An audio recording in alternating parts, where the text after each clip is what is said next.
मेरे प्रिय दोस्तों, आज मैं आपके लिए माता रानी की एक ऐसी अद्भुत, प्रेरणादायक और दिल को छू लेने वाली कहानी लेकर आया हूं, जिसे सुनकर आपका मन खुशी और श्रद्धा से भर जाएगा।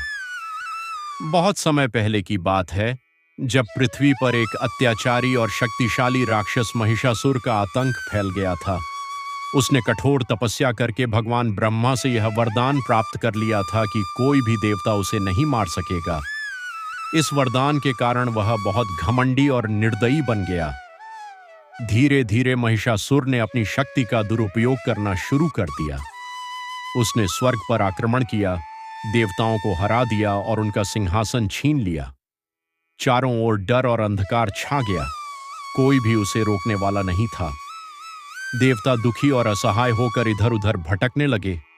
तब सभी देवता मिलकर भगवान ब्रह्मा, विष्णु और महादेव के पास पहुंचे और उनसे प्रार्थना की कि वे इस संकट से मुक्ति दिलाएं।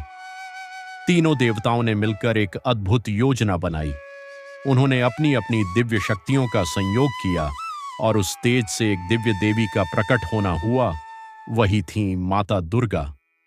माता दुर्गा का स्वरूप अत्यंत तेजस्वी और अद्भुत था। उनके 10 हाथ थे और हर हाथ में एक शक्तिशाली अस्त्र शस्त्र था।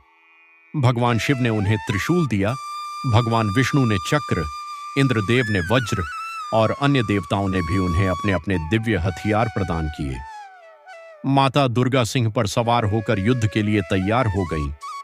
जब महिषासुर को यह समाचार मिला तो वह हंसने लगा और बोला, एक स्त्री मेरा क्या बिगाड़ सकती है। लेकिन उसे यह नहीं पता था कि यही उसकी सबसे बड़ी भूल होने वाली है। इसके बाद माता दुर्गा और महिषासुर के बीच भयंकर युद्ध शुरू हुआ। यह युद्ध लगातार 9 दिन और 9 रातों तक चला।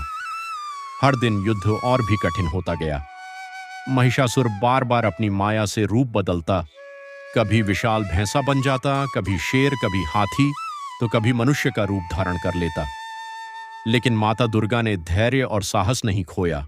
उन्होंने हर रूप में उसका डटकर सामना किया। उनके चेहरे पर आत्मविश्वास और दिव्यता साफ झलक रही थी। अंत में 10वें दिन, जब महिषासुर भैंसे के रूप में था, तब माता दुर्गा ने सही समय देखकर अपने त्रिशूल से उस पर प्रहार किया और उसका अंत कर दिया।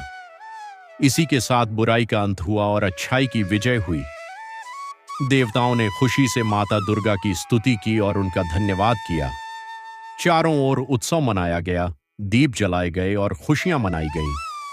तभी से हर साल हम नवरात्रि के रूप में माता रानी की पूजा करते हैं और 10वें दिन दशहरा मनाते हैं।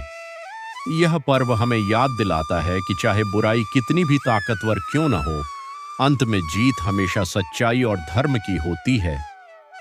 इस कहानी से हमें यह सीख मिलती है कि हमें कभी भी अहंकार नहीं करना चाहिए, हमेशा सच्चाई के रास्ते पर चलना चाहिए और कठिन समय में धैर्य और विश्वास बनाए रखना चाहिए। जय माता दी।